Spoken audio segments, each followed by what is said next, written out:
if you can launch all of these big brands out of the UK, the US, Europe, Asia into Australia, why can't you fight the one battle and win that's holding you back? Because I was a single mum for 12 years and I created and built a global business, had a lot of staff, I was working with the best of the best.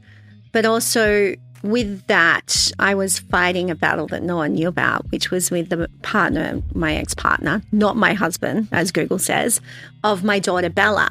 And I spent 10 years in the family law court in Australia, and we had numerous restraining orders, and, I was in court at sometimes like 6 to 8 times a year. And that's a big secret not to tell people, but that's also a lot of trauma. It's a lot of stress. And so I remember my best friend, and I'd, been responsible for some of the biggest launches in Australia, like Zara. People write about that being the biggest success story in the world for that company, where it's like 22,000 people came through on the day of launch. We did $1 million in sales, but here I am and no one knows what I'm actually dealing with behind the scenes. So it's this big juxtaposition of like, wow, look at what's being created, but boom, you come home and you just, you can't fall in a heap because you've got a child to look after.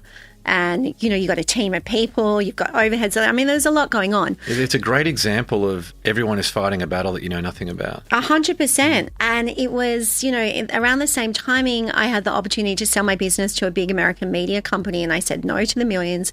I said yes to myself. I started creating space in my life for what would set me free. And I spent a lot of time, never spoken about this before, but in courtrooms, listening to other people's cases.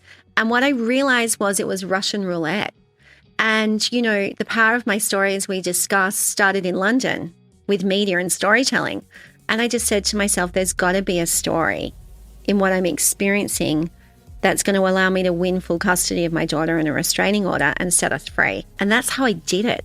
I found the angle that no one else could find. And I won. I think it's like 3% of women in Australia do that. I self-represented.